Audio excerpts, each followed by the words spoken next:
My name's Hannah Wilson. I'm the co-founder and director of Diverse Educators, and the idea for this three-part series is that lots of the schools who we work with on training, or people who are on our programme, and quite a few of you are in the room doing our DEI Leaders programme, one of the things that we constantly get asked is, how do we measure the impact of DEI? Can you recommend any tools, any platforms, any partners who can help us do that? So the idea of this three-part series was to work with three organisations who we think are doing amazing work in this space, all doing slightly different work, slightly different angle, and this is the third in the three-part conversation, and you'll be hearing from Kiki and Rebecca at FLAIR shortly. So who we are and what we do, we think that everyone should be celebrated in every classroom and every school. I think that's quite a humble vision for the education sector, but we know it's not always the case. Thinking about how the data helps us actually explore that, to think about who is being celebrated, both from a pupil stance and from a staff position. How we go about doing that, our mission is about creating connections, collaborations and community, hence why we hold spaces like this, to bring people together who have that shared vision, that shared purpose. We want to have that sort of like affirmation, a celebration of the successes. I think quite often DEI can become a deficit conversation about all the things we're not doing, all the things that are wrong. We also need to be able to address those problems, but thinking about what we are doing and the impact we are having is really important. And also amplifying the stories of diverse people and their lived experience is an important part of this work for us. And the values that underpin our work is about acceptance over tolerance, thinking about who's visible, thinking about that positive celebration, thinking about how we create belonging for all those different stakeholders and different identities, and the ongoing learning. So I guess this afternoon's session really is about learning about how to do the data and how the data tells those stories for us. Here's our hero image and our mission statement. You've got the 9 colours on the floor to represent the 9 identities protected in law, the 9 protected characteristics, and our mantra speaks directly to the British values. I know a lot of you agree are slightly problematic, that we are teaching human beings to tolerate each other. So as I said, this afternoon's session is with our friends and colleagues over at FLAIR. I'm going to hand over to the team to introduce who they are, what they do, and how they might be able to help you find solutions. So over to you, Team FLAIR. Thank you so much, Hannah, for the really fantastic introduction and for inviting myself and my colleague Rebecca to be part of this special webinar series around metrics and the crucial role that metrics play in measuring the impact of your DE&I strategy. So I'll introduce myself. I'm sure maybe Rebecca, you can introduce yourself as well, and then I'll be sharing a few slides around the work that we do at FLAIR, how we support schools in using a data-driven approach. So I'm Kiki, and I work as Senior Education Lead at FLAIR. And what we do is we essentially help schools to measure and demonstrate progress towards racial equity. I'll go into a bit more detail as to the background of FLAIR and how we came to be, but Rebecca, I'll just let you introduce yourself briefly before I then share some slides. Thank you so much, Kiki and Hannah. So my name's Rebecca. I head up partnerships here at FLAIR. So it's really lovely to be here. Thank you so much. Go ahead, Kiki. Thank you so much, Rebecca. So I'm just going to share my screen and then take you through. So just bear with me 1 second. Perfect. Fantastic. So in today's session, I'll be talking specifically about racial equity in education and how schools can apply a data-driven approach to tracking as well as improving their culture. So I'll be touching upon what sorts of data, you as schools can be gathering, what should you be gathering, how to also leverage this data to drive meaningful change, because it's one thing having the data, it's another thing knowing what to do with that data to drive that tangible change and really measure your progress over time. What I'm also going to do is to share some insights from a report that we put together based on the data that we captured through our work at FLAIR. And this is across 50,000 students and around 10,000 staff members to measure the current state of racial equity in education. So I look forward to sharing that with you because I do feel it's an insightful report. So just to give you some background of who we are at FLAIR, FLAIR is a Black-owned data platform, and we help schools measure and demonstrate progress towards racial equity. So what our platform basically does is it enables schools to surface student and staff experiences, identify and address root issues, and ultimately measure progress year on year. Now, in terms of how FLAIR started, so we launched in the summer of 2020, and this is following the resurgence of the Black Lives Matter movement and also following the tragic murder of George Floyd. And I'm sure it's safe to say that following these tragic events, it really sparked a major turning point in conversations around race. And we also saw a lot of pressure from schools to address this issue in a tangible way. So a lot of schools were releasing statements, pledging their commitment to actively fostering anti-racist cultures. And another thing that we also saw was the rise in pupil voice. So a lot of pupils collectively were coming forward with their own experiences of racism and really trying to galvanize senior leaders into taking action. And just on a personal level, I myself, before joining FLAIR, actually wrote an open letter to my former school because I went to an independent school. So I really wanted to kind of highlight the nuances of being a Black girl in an independent school setting, and to again really drive senior leaders into taking that tangible action. And so that kind of led to the work that we do at FLAIR. And fast forward 2 years, we are now supporting over 100 schools in the UK. So this is independent schools, state schools, academies, and British international schools in really building a powerful community of leading change in this crucial safeguarding area. Now, what we found in terms of some of the challenges, so what we found, especially in the aftermath of, George Floyd's murder and schools releasing statements, was that there was a big reactive response from schools who were really ready to kind of put all of these actions in place. But through the conversations that we were having with schools, we kind of found a few problem areas. So one of the issues was that schools didn't necessarily have that crucial baseline to really map out their culture. We also found that a lot of the actions that schools were saying that they were going to implement weren't necessarily grounded in robust data. So they were basically trying to implement what they think they need to implement as opposed to what they should implement. And that wasn't really backed by data.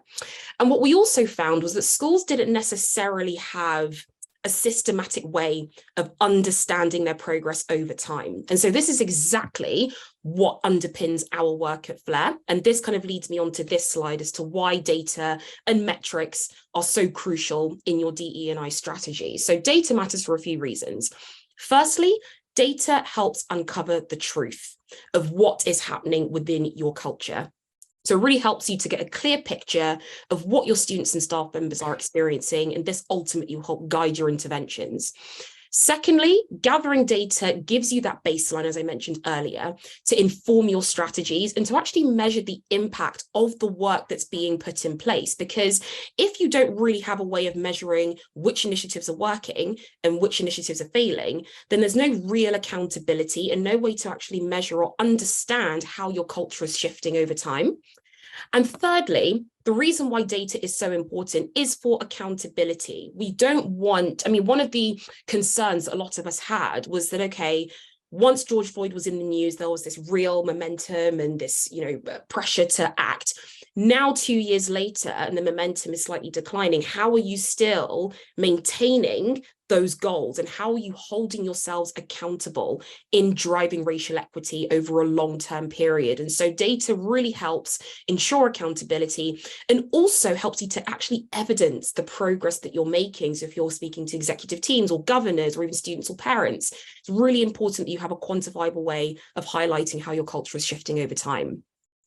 So in terms of what data schools should be gathering, so I think this can be a real challenge. And I think this is one of the key problem areas or challenges, I guess, that schools tend to face, is that a lot of schools recognize the importance of data, but they don't necessarily know how to gather that data, what data to gather.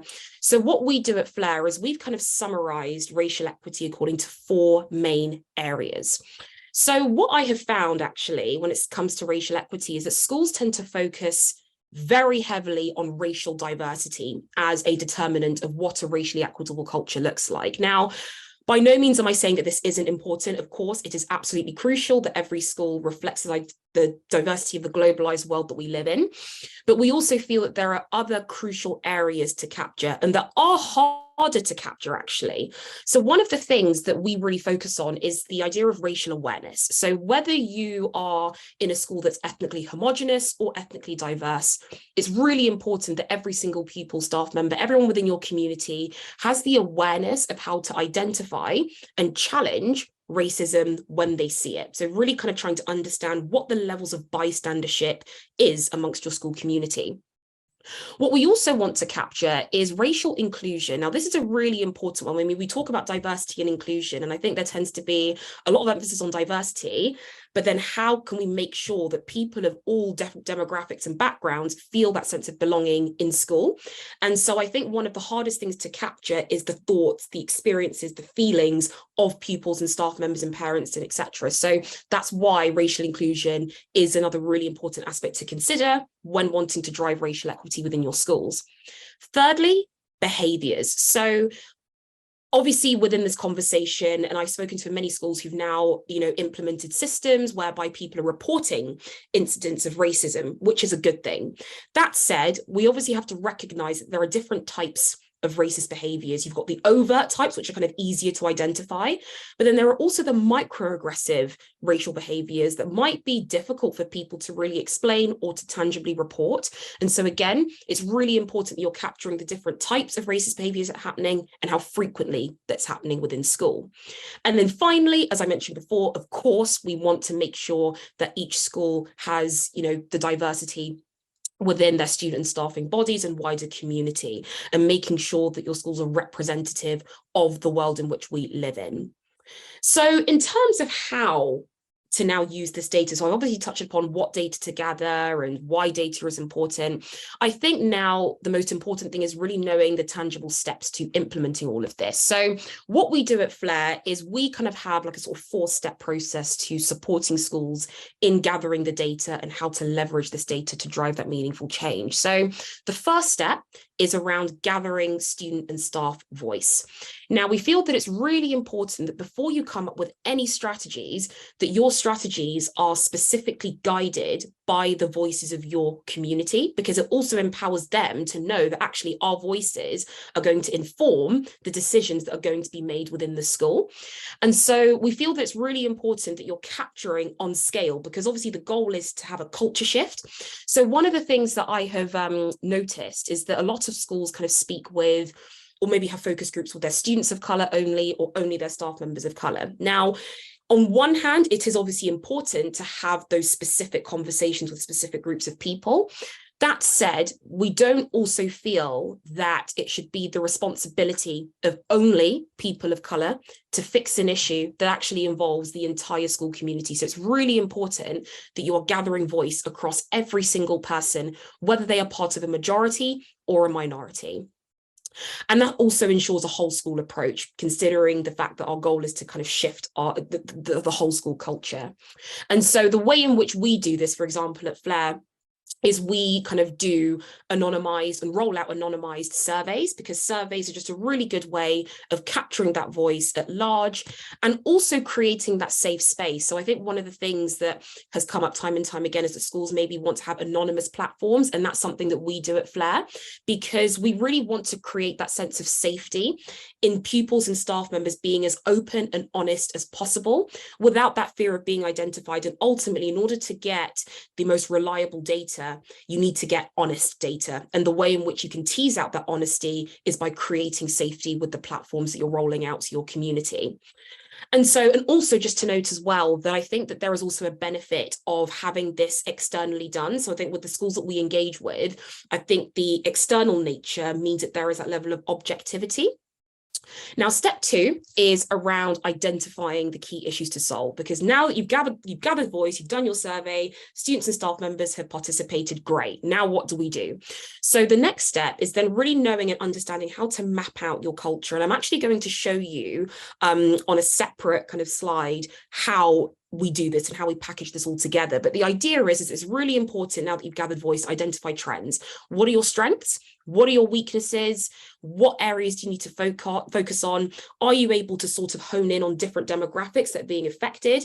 Can you also explore intersectionality? So one of the things that we really hone in on is being able to study and analyze race from an intersectional lens. So if you are, if let's say there's race and religion, how the two intersect, how does race and gender intersect? Are there different year groups? Are younger pupils being affected differently to older pupils? Are teaching staff being affected more than support staff? So these are the different ways in which to really get a deeper and more nuanced understanding of your culture. And I'm going to show you how we do that at FLAIR. But this kind of leads on to step 3. So it kind of goes back to the idea of making sure that the action plans are grounded in data.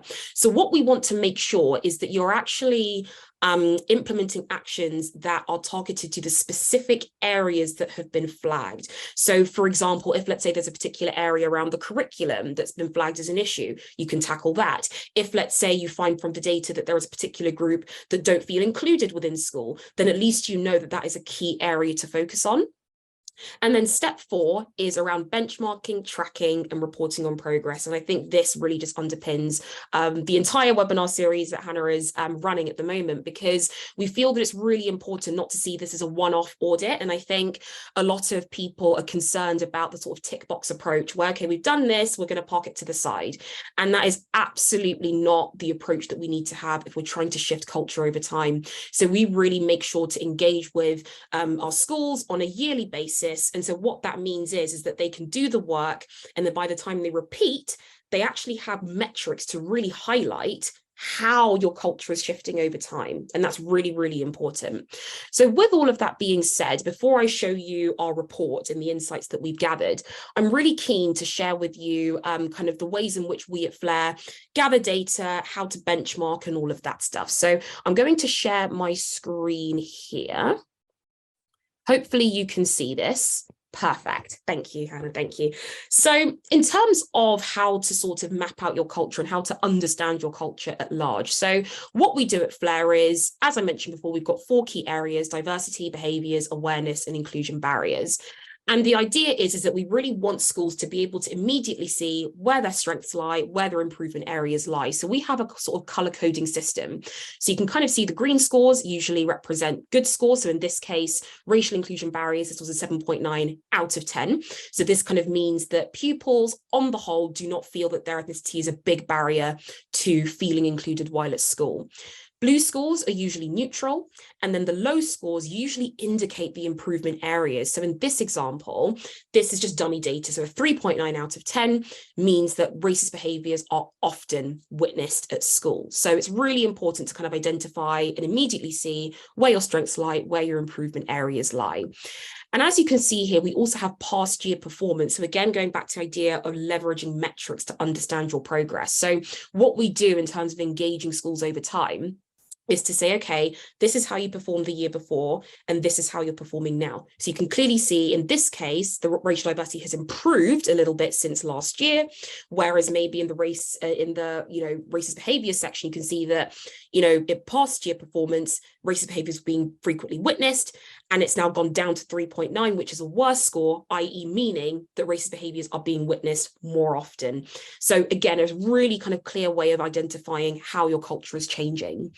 And with all of this being said, we also have benchmark data. So I think benchmarking is a really important aspect, really, of trying to shift a culture, because it's important to kind of understand where you sit relative to other schools that are really focusing in this field. So at FLAIR, we work with over 100 schools. And as a data company, we're able to sort of create an average across all of the schools we've worked with so far. So you can then get an idea, okay, whether am I on par with the benchmark? Am I outperforming, underperforming? It's a really kind of nice way to, I don't want to say be competitive, but I think it means that you can kind of see where you're at relative to other schools. With that being said, we also, just touching on my point about intersectionality and being able to filter, we want to make sure that schools have a way of identifying trends within specific groups. So you've got ethnic group, you've got gender, you've got religion, school year, teaching staff, support staff. So we typically have a student dashboard and a staff dashboard. So you can kind of measure the results kind of separately. And I'll get onto the filters in just a second. But we then are able, through all of this data, to pick out what the key strength areas are. And I think that the strength areas are really important. I think when it comes to data, a lot of people can get quite defensive or somewhat alarmed by what's happening within their school based on the data. But we feel that it's really important that you have an idea of what you're already doing well in, because it means that you can build upon the great work that you're doing. So we're able to summarize that. And then equally also summarize the key improvement areas, because this will then inform the sorts of action plans that you can put in place. So just to select here on the action plan, it's a really great way of just being able to sort of summarize the key areas, because this can be a very overwhelming task, really knowing where to start. So we think it's really important to just identify, even if it's like the top 2 improvement areas of the student results and the top 2 improvement areas of the staff results, that will give you a really helpful starting point. So one of the improvement areas, as an example, could be that there is a lack of student awareness on how to respond appropriately if witnessing racist behaviours at school. And so what we do at FLAIR is that even though we are a data company, we don't provide consultative training, we also feel that schools really just need just prescriptive guidance, supportive research, just so they can get going in implementing these strategies. So in this case, we may suggest that, right, you need to implement a bystander intervention campaign, which teaches pupils on how to respond to racist behaviours, how to be active bystanders when it comes to witnessing racist behaviours. So giving you some step-by-step guidance on how you can implement this campaign, supportive research, and also crucially, the expected time frame, because we acknowledge that there are certain initiatives that may take longer to see the impact. There may be some initiatives where it can be implemented and within a few weeks you can see the impact. So just kind of measuring your expectations there as well. Also making sure that we give you qualitative feedback, because even though the numbers are very powerful, we feel that it also needs to be backed by qualitative research and to rehumanize the numbers that we're providing. So again, really kind of asking your students and staff members how they feel, what they're experiencing, what their hopes are, what their aspirations are of racial equity within their schools. And so we're able to highlight that. And then also, if you click into each section, you're able to kind of get a clearer overview of performance. So just to give you one example, because I'm aware of time, with racial awareness, as an example, we want to kind of see whether pupils and staff members feel that they're, do they have an awareness, of how to identify or respond to incidents of racism. So as an example, we may provide a sort of, situational judgment exercise where we can present hypothetical scenarios of different severities. So it could be a racist joke, racial discrimination, racial microaggressions, etc. And we kind of give you the opportunity to select how you feel you would realistically respond if you were to be in those situations. So this is a really interesting way of challenging your thinking, putting yourself in situations and really thinking about how best you would respond. So that's kind of just an overview of our dashboard. And just to also note as well, when it comes to diversity, I know that these groups, it's only the summary of white, Asian, Black, mixed and other, but just to specify that within the surveys themselves, we do give a specific list of ethnicities where people can self-identify, and that goes for gender, that also goes for religion. But what we do in the dashboards is just to summarize into the 5 main categories: white, Black, Asian, mixed and other. And this is just to give you a general sense of how spread your school is across these main ethnic groups. That said, you can also dig deep into ethnicities. So in this example with racist behaviours, you can actually see here that we give you a breakdown of specific ethnicities that are maybe being affected more than others. So in this case, 24% of Black African pupils are on the or have witnessed racist behaviours, as an example. Or here, when it comes to religion, you can see that those who who are Muslim are being kind of affected. This is just dummy data, but this is just to highlight that it's really important that you're not just looking at race at large, but you're able to also dig deep into ethnicity, religion, year group, gender, all of that stuff. So with all of that, I'm now going to go back to the slides, and I'm really keen to highlight some insights that we were able to gather. So as a data company, of course, and having worked with over 100 schools, one of the main goals that we had in the early days of FLAIR was to be able to develop a report on the current state of racial equity in education. So at the time of this report taking place, we had worked with roughly 80 plus schools. It's obviously since increased to 100, and hopefully we can create an updated report sometime next year. But essentially, we were able to gather insights from across 50,000 students, roughly 10,000 staff members, mixture of independent schools and state schools as well. So this is what the report will be based on. So I'm going to take you through the 4 main categories of diversity, inclusion barriers, awareness, and behaviours. So in terms of diversity, we found that overall there is greater student diversity than staff diversity. Now, this may not come as a surprise to many of you. I think that it's very clear that with staff, there's a real issue in terms of really increasing the diversity and also just retention of staff members of different ethnic backgrounds. So what we did is that we collected data from across 18 different ethnic groups, categorized them into the 5 main categories, and we found that the majority of students and staff members identify as white. So that could be white British, but also those who are white but not British as well. We then found that those who identify in the kind of larger ethnic group Asian are the second most represented group across both students and staff, followed by those who identify as mixed race, followed by those who identify as Black. And then the option others, basically those who selected Arab or the term other within our particular survey. So again, like I said, this may not come as a major surprise that there is more student diversity than staff diversity across the education sector. When it comes to racial awareness, so again, this is going back to the idea of confidence and whether people have an awareness of how to identify and challenge racism when they see it.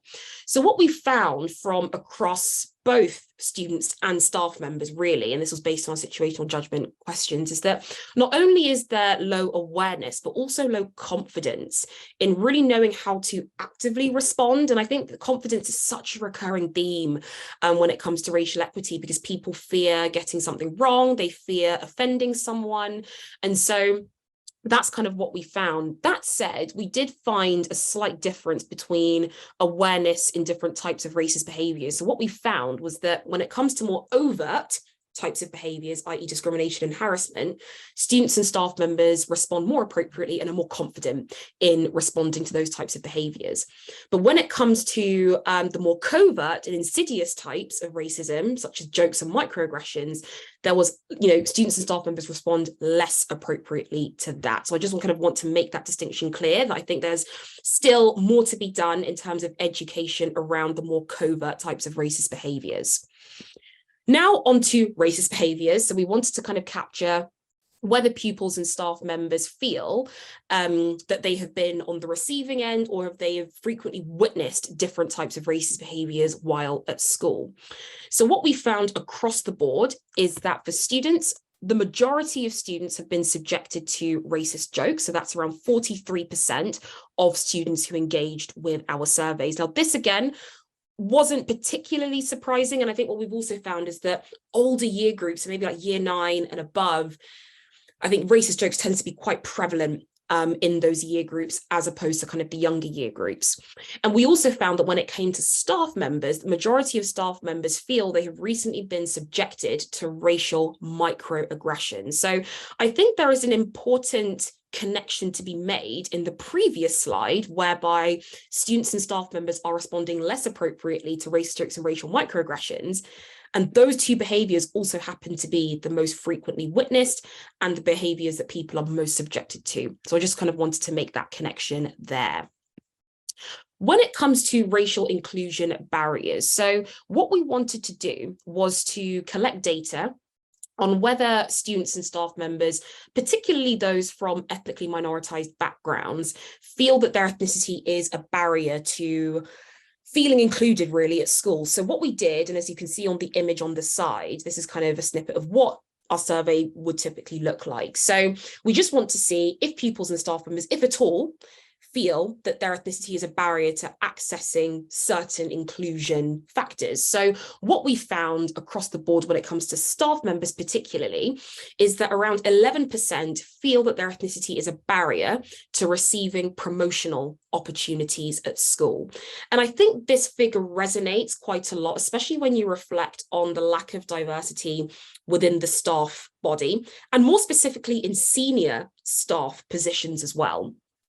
We also found that around 5% feel that their ethnicity is a barrier to building their professional network, and around 3% hindering their learning and development opportunities. And all of these things can really impact on retention rates. So if people don't feel that they're growing professionally within their role, then they will just leave. So these are just some of the kind of powerful statistics that we were able to gather from staff members. And when it comes to students, we found that the majority across the board of students, so 16%, feel that their ethnicity is a barrier to receiving appropriate recognition at school. And I just want to kind of highlight on this particular point, because I think this resonated with quite a few people, myself personally included, because I think that there is an interesting contrast in hypervisibility versus invisibility, because on one hand, a lot of students of colour may feel hypervisible in being in an environment that is ethnically homogenous. But then at the same time, those same people also feel a sense of invisibility because they're not actually getting the recognition that they feel they deserve. So that's just something I really wanted to kind of hone in on. And the other stats, around 8% feel that their ethnicity is a barrier to accessing opportunities and receiving care and support, which is why it's really important. And what we do at FLAIR is we really hone in on equity as opposed to equality, because it's really important that you're giving pupils of particular backgrounds specific support in order that they get the same level of care and support as everyone else. So that's just something to note as well. And I've just also included a quote from someone one of the students who participated within our platform. So that's just kind of a summary of some of the stats that we were able to tease out. Now, I also just wanted, before I finish, just to really touch upon, again, going back to the idea of the impact of tracking progress over time. So I'm sure with these stats that I've shared with you, some of them are admittedly hard-hitting, demoralizing, and I know that with a lot of the schools that we work with, it can be quite hard to digest some of the data, right? But we also feel that it's really important that actually tracking progress can actually highlight to you how your culture is shifting over time. So those initial feelings of feeling demoralized can actually turn into feelings of empowerment. And I just really wanted to highlight why that is the case through the work that we do at FLAIR and why it's important you have a long-term approach. So we worked with a number of schools, and we are working with a number of schools who are repeating with us first year, second year, third year, etc. And what we've also found actually is that there has been significant improvements year on year, particularly as it relates to racial inclusion barriers. So a lot of the schools we work with, we've noticed that in the second or third year that they've worked with us, that racial inclusion barriers have significantly reduced by up to 48% by working with FLAIR, and also themselves doing the work as well. We also found that around racist behaviours, this, according to our stats, this has been reduced by up to 33% within a year. And just to touch actually very quickly on the racist behaviours stat, what we have found for some schools is that they kind of engage with us 1 year and they get a particular score. And then the following year, racist behavior, or the frequency of racist behaviors has increased, which obviously seems to be worse if obviously racist behaviors are increasing year on year. However, when you kind of compare that to the levels of racial awareness, what it actually kind of means is that because pupils and staff members have a heightened awareness and a heightened confidence, they are then more equipped to be able to report or identify racist behavior. So that's just something I wanted to note there.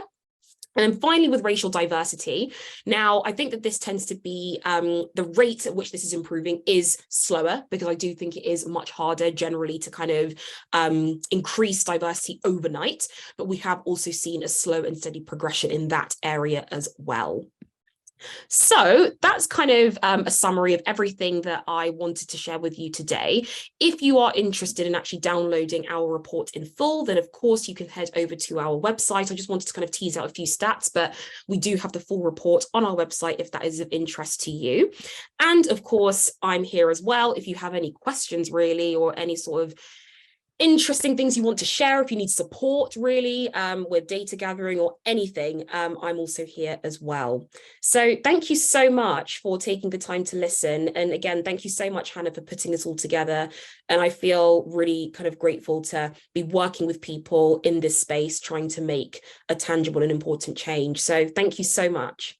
Thank you, Kiki. That was so concise and so clear. I'm just going to go to the questions in the chat first of all, and then we can throw it out to the room to see if there's any questions that people want to unmute themselves and actually ask you. So Anita was asking about how do you deal with data when there's small numbers of representation or small number of completed surveys, or the sample size is small? How do you manage that for your data collection? No, that is such a brilliant question. And thank you for asking that. Is it Anita who asked that? Anita, yeah. Yeah, thank you so much, Anita. So we typically tend to work with kind of larger schools, so maybe, 500 plus, but we have also worked with smaller schools as well.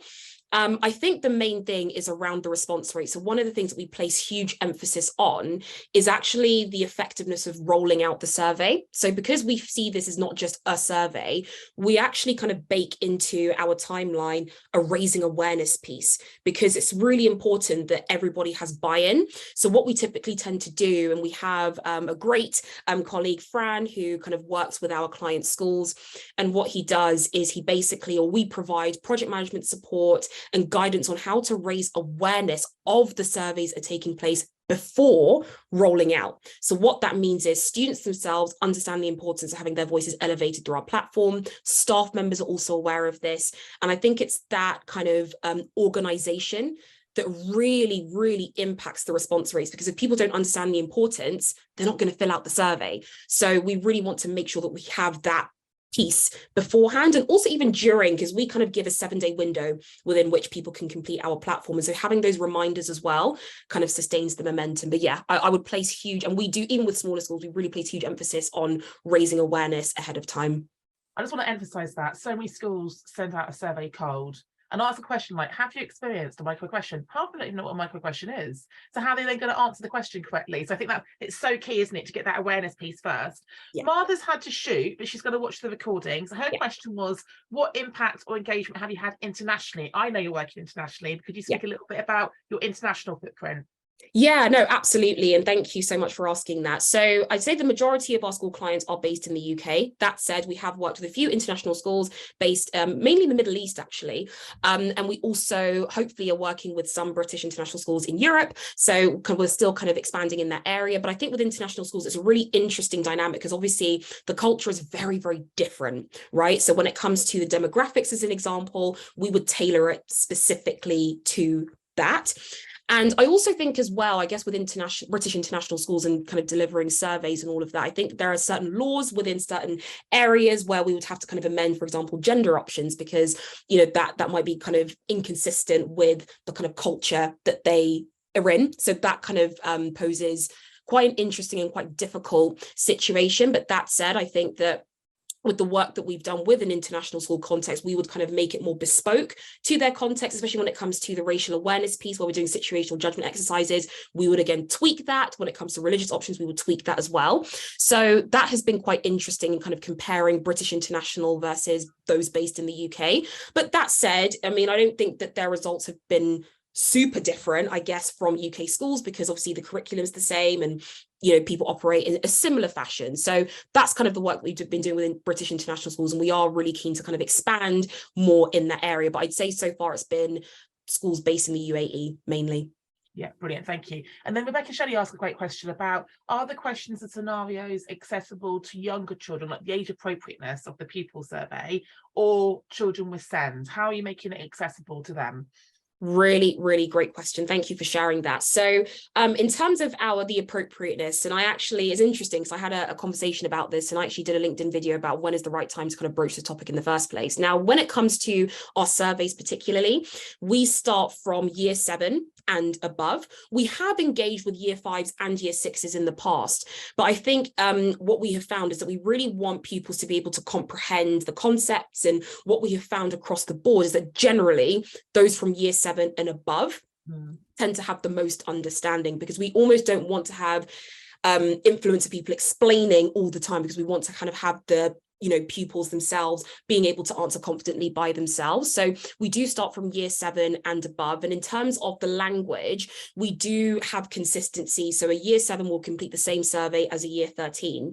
And people ask, well, how does that work? But we have designed our questions in a way that is kind of comprehensive, like that people of all age groups can understand. And we also give clear definitions. So we say, a racist joke, we would give clear definitions of that. So we make our language as simple as possible for everybody else to kind of understand.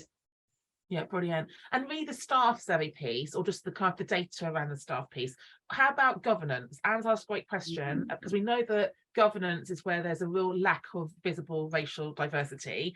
How are we including governors in the mix? Such a good question. So far, no, we only kind of do students and staff members. And I am going to touch on governance in a second because they are such a crucial, integral part of the school culture. I guess the reason we have stuck with students and staff for the time being is just around our racial equity action plan. So because students and staff members are under the direct remit of the school and they have the responsibility of or staff members have the responsibility of executing the kind of solutions, we've kind of tailored it to them. That said, when it comes to governance also play a really important role in holding schools accountable. And so I think that actually the data piece, in a way, if governors have access to, let's say, the dashboard, they themselves can actually understand what's happening within the school and then hold kind of executives accountable for that. But I do hope later down the line we do include governance within our surveys, because I know that there is kind of an issue at the top there, and I think it will be really impactful to capture their insights. So not now, but hopefully in the future. Brilliant. That's all the questions from the chat. Is there anyone who wants to? Anna, jump in. Pop your hand up or unmute yourself. Over to you, Anna. You were there. Quick fire. Thank you. Well, and it was linked to your question, Hannah, and that was, Kiki, you started to answer it, but do you also have any future plans to include family, parent, carer voices within the survey as well? And in thinking about that, how would you increase the respondents in that project management role of rolling it out and explaining the importance of the survey, et cetera? No, thank you so much, Anna. And that's another very common question that we get around kind of parents and their involvement. So I think we don't offer kind of surveys for parents just for a few reasons. I think number one, again, around the kind of racial equity action plan is kind of designed for now for students and staff members. And I think also when it comes to parents, I mean, it's very easy to get high response rates from students and staff members because they're kind of like within the school, and we typically roll it out within the school period. And sometimes what we find, even with staff members, there's kind of like a slightly lower response rate, but when it comes to parents, there's also kind of additional barrier of making sure that they are answering the questions. Another thing also is that we definitely understand that a lot of the way in which children think is influenced by their parents, of course, but we also want to make sure that pupils themselves have the space to be able to answer it themselves without kind of their parents explaining each question and then filling it in. That said, in terms of what we do, especially around the raising awareness piece and also transparency and sharing results, we very much include parents within that. So when it comes to prior to rolling out the survey, we actually have communication materials that are sent out to parents to inform of the work that's being done. And crucially, when it comes to actually presenting the results, we would typically present the results to a senior leadership team, but we also give guidance in how schools can then relay the results to kind of parents. And even some of our recommendations could actually be tied to kind of how to include parents, let's say in focus groups, etc. So I think it's kind of a balance of involving parents, but then also, again, having that distance at the same time so that students themselves have the kind of openness to be able to share by themselves without their parents. So again, it's something that comes up time and time again. We hope to include parents at some point. I think we're just navigating that at the moment, but we very much do include them in terms of the communication aspect. Yeah, great question there, Anna. Thank you. Yeah. I don't know what your name is, but your hand's up. CED. Sorry, it comes up as C. Yeah, that's in login details. So you send me all the money there. So anyway, right. What's your name? My name's Christian Sood. Hello, nice to see you. Hi, yeah, hi, Kiki. So you can take breath a minute. You know, blimey, talk about talking fast. You know, I've got to listen fast as well. Whoa, just calm down. Okay. I understand your experience in secondary school settings and so on. Do you work in universities? No, so we don't work. So, well, this is the thing. So so far we have worked with secondary schools, but we have actually started to explore further education, higher education. And I think we are still trying to kind of prep for that, especially when it comes to the recommendations that we provide. Okay, yeah. Let's just stop that, because my think is that as a equality and diversity inclusion officer for my university sector in the Nottingham Institute of Education specifically, we've got over 100 staff. Yeah. Now they're looking for curriculum development, they're looking for tips for exchange. All the indicators you've suggested are very, very important. And inevitably they're going to say, we got no time, mate, right? Tell us what we need to do. Of course, that's a very poor way to look at it. And I'm stereotyping. I think the important thing is to develop case studies through your lived experiences that you've said, to actually share and actually develop a culture of mind mapping the culture of change. And that's what I'm suggesting. I think so. Maybe going forward for your own research to develop those ideas. Thank you so much. And we always really value feedback as well. And I think when it comes to case studies, it's something that we have put together with some of our client schools. So we want to make sure that schools have an opportunity to read what other people have experienced in terms of how their culture is shifting. And hopefully, if we do start to work with universities and further education colleges, we would also incorporate the same. So yeah, I appreciate your feedback. You can email me and then we can start some networking if you want, at a small fee, of course. It's here to find some work. I think the case study piece is really interesting, Kiki, isn't it? Because we get asked all the time about the impact of our training and case studies, but it's quite early days and culture takes a long time to shift. So you talked about quantifying it, is how we quantify it as well. I can see Anita's hand up. There's a question in the chat first before I come to you, Anita. So Rebecca Shelley was just teasing out, if you're only focusing on year 7s up at the moment, is there a way that you can work with primary schools, or is there some advice to the primary schools about how they can do this work as well? That's such an excellent question. Thank you for that. So, like I said, we have kind of worked with year 5s and year 6s, and that has tended to work in the past. And we do, if a school wants to kind of engage year 5s and 6s, it's absolutely fine. But I think when it comes to the younger year groups, we don't offer or extend down to primary, again, just because of the understanding. We want to make sure that a lot of the pupils kind of understand the questions that they are answering. I think that said, going back to the point of when to kind of broach the topic of racial equity, I think it's really crucial actually to kind of start from a young age and actually just talk about the values of difference. So one of the things I mentioned in the video that I did on LinkedIn a few days ago is actually highlighting, the importance of difference, and that is actually something to be celebrated because research shows that pupils and kids understand difference from before the age of 5. I know I did before the age of 5. So I think it's important to not actually shy away from that point, and that the fact is that we do have a diverse range of people within our globalized world, and it's something to celebrate, but actually just to highlight the fact that it's unfair, or it's bad when people are treated differently because of their difference. And I think having those honest and open conversations from a young age is what will then enable that understanding. So by the time they get to a year 5 or a year 6, they have that awareness of, how to engage critically with the issue of racial equity. So yeah, that is kind of what I would suggest. Brilliant. Thank you, Kiki. Anita, let me bring you in. What would you like to ask? I just wanted to thank Kiki for a brilliant presentation. Thank you so much. I also conduct equality reviews, Kiki, in my day job. And my experience is, and I just wanted to hear your experience, is usually when organisations approach us for an equality review, it's because they are in favour of doing it and they want to do something. So there is a willingness to do it. Sometimes, however, when findings are shared with organisations, they may potentially just stick to what they can do, and then all of a sudden there becomes a budget and resource issue, or all of a sudden they haven't got a staff member who can really push this through, or the action plan gets very diluted. I think my question is around, so you do all this wonderful work and you give them all this information, what influence do you have to support them to make the necessary changes, and do you help them to prioritize? Because I can imagine all these findings and they say, crikey, that's a lot, we can't cope. So how do you do that, and how do you do that? Yeah, no, Anita, thank you so much for your kind words and for your really important question. And I think I'm really glad that you asked that actually. So in terms of the priorities of the solution, that's exactly what we do. So even though the dashboard, like you said, is quite overwhelming, there's a lot of data and it's really hard to kind of know which ones to do, but because of our data platform and the algorithms that are put in place, we're basically able to present, okay, these are the top 2 areas that have been flagged here, and these are the top 2 improvement areas that have been flagged there. And so it means that these are big areas, but we have kind of condensed them into these 4 main, let's say, solutions, or 4 main key areas. And then we are then able to give at least 2 recommendations for each improvement area that has been flagged. So it kind of means that there is a more streamlined approach as opposed to trying to tackle so many different issues.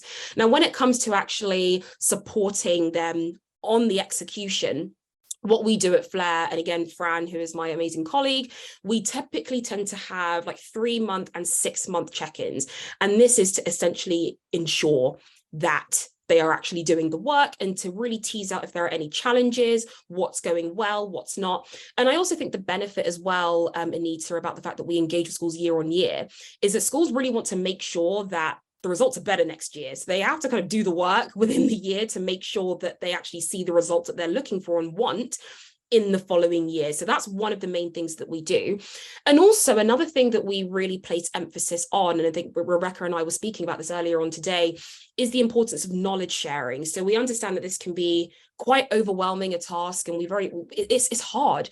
And I think it's really helpful to learn from other people in the space. So one of the things that we do is maybe host roundtables or webinars, or even, amazing webinars that, like this, like Hannah is hosting, where it enables people to share best practice. And also as a racial equity company, we're always speaking with experts within this field. So if, let's say, there's an expert around curriculum, or let's say a particular consultant, we are also able to kind of signpost schools to those other organizations as well to kind of help give that support. Great. Yeah, great question, Anita. I'm just going to add into the chat a framework that I find really helpful. If you're not familiar with the CQ framework, to anyone on the call, I think this is a really helpful 4-part cyclical process. That what we find is a lot of schools do this work based on a hunch, and it needs to be based on data. And they jump to action because we all have a bias in education to roll our sleeves up and get our hands dirty, but they're doing it almost like reverse engineered. So we get them to slow it down, and with the drive, be really clear on why they're engaging and what and why I want everyone to be involved. The knowledge is in the data piece, and then that then informs the strategy, that then informs the action. And with those 4 different tiers that Kiki talked about, you can then create the loops. So we use that in our program to help people almost slow it down, because quite often the person who's been asked to lead on this work has got pressure from governors and SLT, whips being cracked, let's work faster, let's get this done, let's like sort our school out in a year, which we know is not going to happen. So I think it almost gives them a little bit of leverage to push back and slow things down a little bit as well. Are there any other questions from the room? Anything else? We've got 5 more minutes. Rachel, I feel like you've got a question coming. I could sense it. Come on. I just want to say we did a big survey data collection thing 2 years ago. We used Tripod, and not to like knock your competitors, but FLAIR looks quite a bit easier to work with and more, user friendly. So I'm definitely like putting this down as an option to explore for the next time that we do data gathering. I was also just wondering if you have made any connections with the accreditation bodies, because I know that accreditation bodies are now requiring schools to do some kind of work around DEIJ issues. And I'm not sure how much of that is data driven. And with the data in place, I know it would be easier for those accreditation bodies to measure what actually has been done. So just putting that out into the sphere. Thank you so much, Rachel. And I love that you brought up the idea of accreditation, because it's a common theme, actually, especially now that we've worked with a number of schools, and that we kind of want to try and make more affiliation or create affiliation with accreditation bodies. I've spoken to a few people, but I think maybe something for, I guess, maybe Rebecca and I to do is to kind of delve deeper into that. And I think we were also considering as well, just from our standpoint, even doing a sort of accreditation from our end, because there are a lot of schools who like the idea of being able to work with a company to showcase the work that they're doing and the commitment that they have. So I do believe that this is something that we would probably do just as a company ourselves, but I definitely think it's also worth speaking with other accreditation bodies. So thank you so much for raising that. And it's something that has been on my mind, but we definitely need to kind of make something more robust with that. We all know schools love a logo on their letterheads and love a certificate in a frame in reception. So I think anything that it's the visible commitment, isn't it? Because they're doing the work, but it's how they can tell the story of the work they're doing and the impact the work's having. I always say to schools, like quite often we know in a school what we've done, but how does the person who's looking at your website and your brochure know your commitment? It's a shop window, and you've got people self-deselecting who don't know that you're doing this work. It's almost like a missed opportunity to actually showcase sometimes, isn't it? No, that's such a brilliant point, Hannah. And yeah, you're absolutely right. And I also think as well, like you said, a lot of people, parents, maybe students who are looking on the website, they're actually seeing, okay, is this a school that I want to engage with? And I think a lot of schools may have generalized statements of their commitment to DE&I, but actually having something specific that says, right, we are committing to this by working with X, Y, and Z. That will also really help in terms of how they are showcasing themselves publicly. So thank you both for sharing that. Fab. And Anna's put a great comment in the chat here about some of the work she was involved in back in Seattle and some signposting of some brilliant books. Just going back to that idea of what can we do in well, K-12 in Seattle, or the kind of the primary school. Anna, do you want to unmute and just say anything about what you put in the chat there? Yeah, sure. Kiki, I think I was thinking about it. And this still the work and all of the work that FLAIR is doing, I think could really be effective at the staff level for primary, just because so many staff members, and when you look at the diversity or not as diversity or lack of diversity between the staff and the student bodies, there are tons of unconscious and implicit bias that are being portrayed to all of our babies, and they're soaking that in. And as you stated, and I was just rereading How to Be an Anti-Racist by Ibram X. Kendi, and he was saying how aware he was at the age of 8 having a racial awakening, and students who do feel different and you know, like being mixed race, for example, I was very aware of my race early on. And so it's really important to train our staff and to make our staff aware at a young age as to what biases they're perpetuating in the classroom. And so I just threw a couple resources in the chat. Culturally Responsive Teaching in the Brain is a really great resource as well by Dr. Zaretta Hammond. And then Coaching for Equity, if you're a school leader or you coach teachers, it is an absolutely fabulous read by Elena Aguilar, and it's a plug and play where you can literally read a chapter, go in and use it with a teacher the next day. And she does run a ton of training courses. She's very active on LinkedIn. And thank you, Kiki, for all your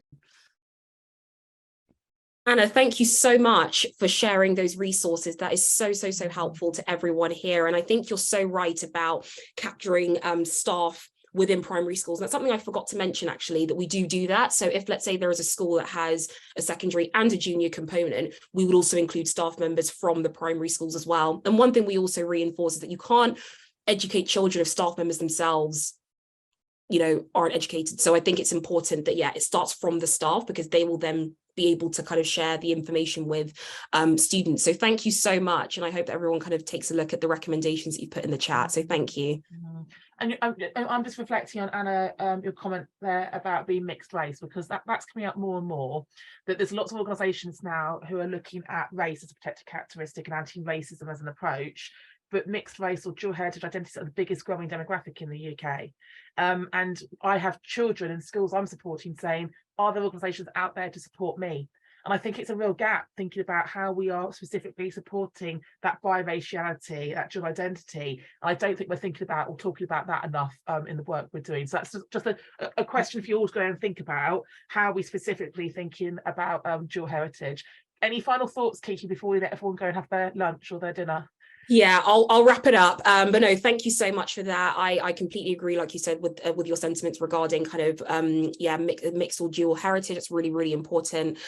Just thank you all so much for taking the time to listen today. And I just hope that at least we have all kind of shared some nuggets around how you can apply a data-driven approach to ultimately hold your schools accountable and also be empowered by the work that you are doing in a quantifiable way. So yeah, like I said, my details are in the slides. I'm sure, Hannah, you're going to be distributing the recording anyway, and yeah, Rebecca and I are here to support. But yeah, I'm just really pleased to be around people who are so committed to this cause, so thank you so much. Yeah, thank you both for such a comprehensive session. I will be in touch at the start of next week once the recording's on the website. If anyone in the room wants to blog for us, there's some really brilliant ideas and practice in the room. Please do get in touch about contributing to our blog as well, and I will get the follow-up details from Kiki and Rebecca, send out that recording, and then hopefully that can inform your choices and your conversations back at school. So thank you for joining us. Look after yourselves, and I'll be in touch.